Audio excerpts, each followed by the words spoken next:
वहीं बिलासपुर से आपको बड़ी खबर बता रहे हैं, जहां लगातार हो रही बारिश मुसीबत बनती जा रही है। लगातार बारिश से शहर के मुख्य चौक चौराहों पर जलमग्न स्थिति देखी जा रही है। लगातार बारिश से जनजीवन अस्त व्यस्त हो गया है। बीती रात भी बारिश से तालाब बना पूरा बस स्टैंड चौक। आपको बता दें कि सिरगिट्टी स्थित हाई स्कूल में कमर तक पानी भर गया। मौसम विभाग ने चेतावनी पहले ही जारी कर रखी थी। अगले 2 दिनों तक भी और बारिश हो सकती है, तो आने वाले 2 दिनों तक और बारिश हो सकती है। इसको लेकर के चेतावनी मौसम विभाग ने दी है।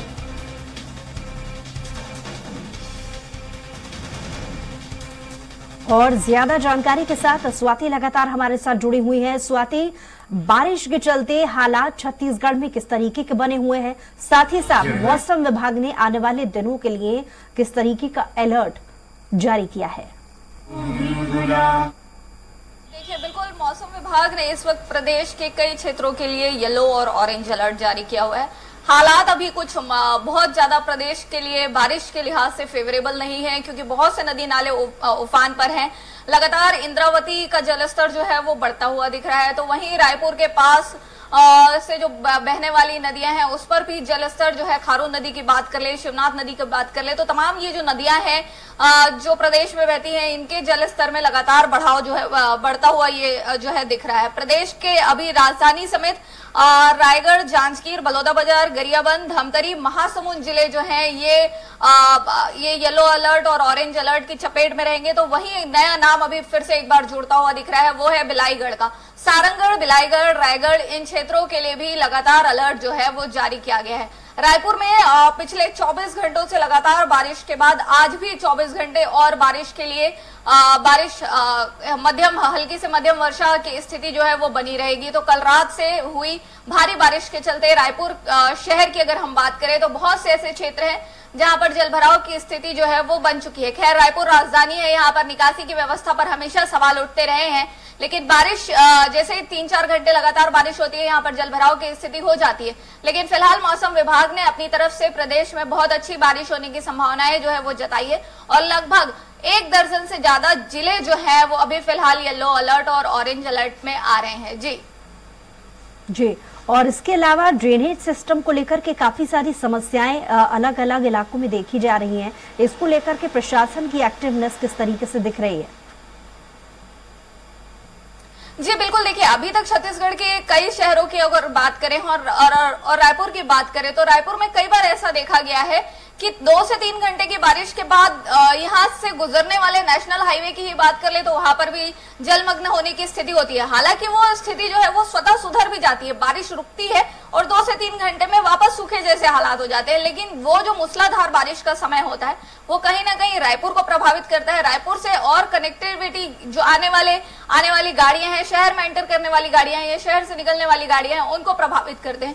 तो वहीं कई अभी क्योंकि रायपुर में लगातार कहीं ना कहीं कंस्ट्रक्शन का काम चल रहा है, उसको देखते हुए भी यहाँ पर बारिश में हालात जो है वो बिगड़ जाते हैं। कई स्कूलों में पानी भर जाते हैं। तो फिलहाल भारी बारिश तो नहीं, लेकिन मध्यम वर्षा में ही रायपुर में कई जगह जलमग्न होने की स्थिति जो है वो निकलकर लगातार सामने आ रही है। और यही कुछ हालात फिलहाल प्रदेश में भी बने हुए हैं, क्योंकि बहुत सी जगह पर ऑरेंज अलर्ट होने की वजह से नदी नाले उफान पर चल रहे हैं। जी स्वाति, लौटेंगे आपके पास। हमारे साथ बिलासपुर से रविंद्र हमारे संवाददाता जुड़ गए हैं। रविंद्र, क्या हालात बारिश के चलते वहां पर बने हुए हैं?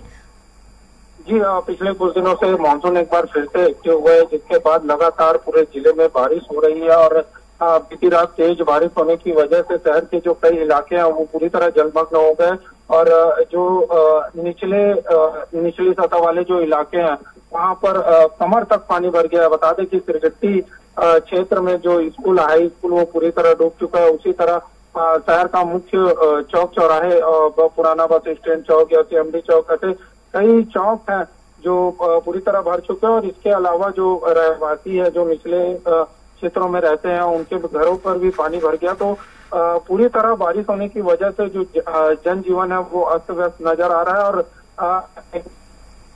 और वो खुलती दिखाई दे रही है, क्योंकि बारिश से पहले लगातार काम कराए जा रहे थे, नालियों की सफाई कराई जा रही थी। लेकिन बारिश आते ही एक बार फिर से जो नालियों का पानी है और बारिश का पानी है वो लोगों तो लगातार होती बारिश कहीं ना कहीं मुसीबत बन रही है बिलासपुर वासियों के लिए। और पूरा शहर जो है एक बार फिर से जलमग्न हो गया। और वहीं मौसम विभाग की बात करें तो मौसम विभाग ने भी अगले 2 दिनों तक भारी बारिश की जो है वो आशंका जताई है बिलासपुर में। जी रविंद्र, क्योंकि ड्रेनेज सिस्टम की समस्या जिले में बन गई है जैसा कि आप जिक्र कर रहे हैं, लेकिन प्रशासन को क्या इसको लेकर के एक्टिव रहने के निर्देश जारी हुए हैं?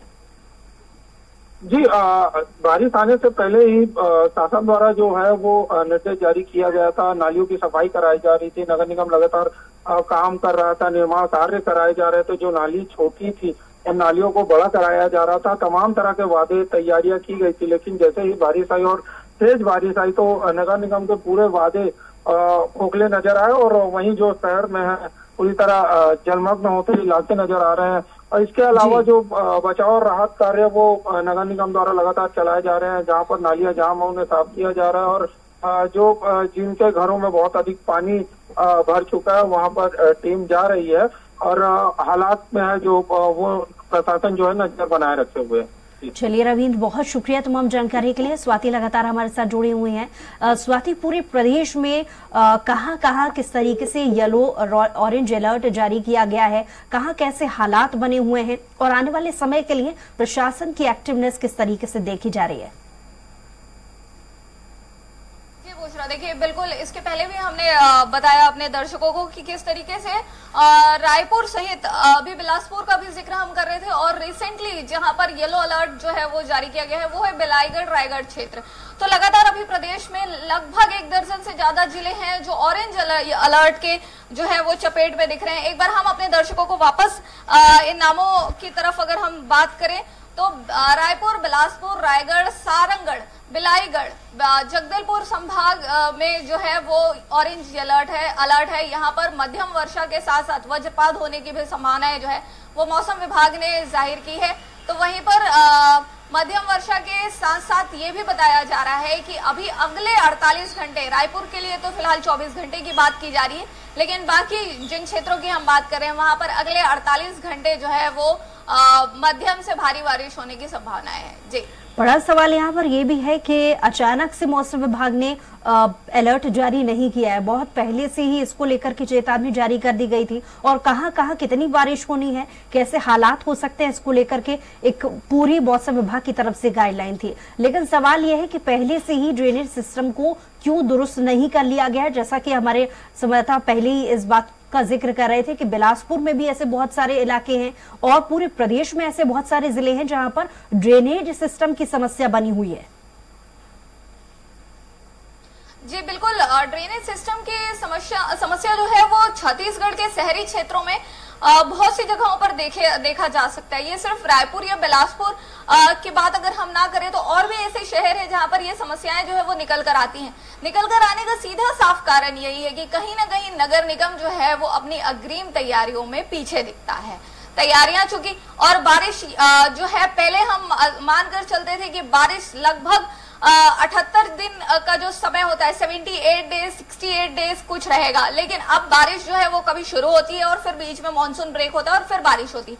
तो ये एक अच्छा खासा समय होता है जब मानसून ब्रेक होता है तो यहाँ पर वापस से सफाई व्यवस्था को दुरुस्त कर लिया जाए। लेकिन उसके अभाव में कहीं ना कहीं ये जो पूरा सिस्टम है जल भराव का है वो चरमरा जाता है। तो वहीं पर चूंकि छत्तीसगढ़ एक प्रगतिशील प्रदेश है, कहीं ना कहीं पर निर्माण कार्य हमेशा होते रहता है। जैसे अभी रायपुर राजधानी की बात कर ले तो पूरा जो रायपुर का अंदरूनी क्षेत्र है वहां पर खुदाई का काम जो है वो लगातार जारी है। उसके चलते हुए भी ड्रेनेज सिस्टम कहीं ना कहीं प्रभावित है, नालियां जो है वो कहीं ना कहीं प्रभावित है, क्योंकि अगर रोड जो है वो खुद रहा है तो वहां का मलबा कहाँ जाएगा, तो वो चला जाता है नालियों में। तो कहीं ना कहीं उस वजह से भी जल भराव की स्थिति बन रही है और कहीं ना कहीं प्रशासन की अपने आप में ये एक लापरवाही है कि आपको पता है कि अलर्ट जारी कर दिया गया है तो फिर यहाँ पर ये भी बात निकल कर आती है कि प्रशासन कितनी ही चीजों को मैनेज करे तो नगर निगम जो है वो अपना एक्टिव रुख भी दिखाता है और लोगों की लापरवाहियां भी बताता है कि भाई जनता भी कुछ अपनी तरफ से सफाइयों का विशेष ध्यान रखे, क्योंकि इन सफाइयों में जब भी हमने देखा है लगातार प्लास्टिक जो है वो मेजर कारण बनता है शहरों में ब्लॉकेज का। तो इस तरीके की चीजें भी निकल कर आती हैं। तो वहीं ये भी बता दें कि मौसम विभाग की तरफ से जो अलर्ट जारी किया गया है वो मध्यम वर्षा का है। अभी तक प्रदेश में ऐसी कोई, इस पूरे बारिश के सीजन में ऐसा कोई समय नहीं आया है जब अत्यधिक वर्षा हुई हो या सामान्य से अधिक वर्षा हुई हो। ऐसा एक भी दिन अभी तक नहीं हुआ है। लेकिन उसके बाद भी प्रदेश में नदी नालों में उफान जितना नहीं देखा गया है, उससे ज्यादा शहरी क्षेत्रों में इन नालों में उफान देखा गया है। तो कहीं ना कहीं प्रशासन जो है वो सफाई व्यवस्था को लेकर और नालों की क्लीनिंग को लेकर कहीं ना कहीं अभी सतर्क नहीं दिख रहा है। जी चलिए स्वाति, बहुत शुक्रिया तमाम जानकारी के लिए।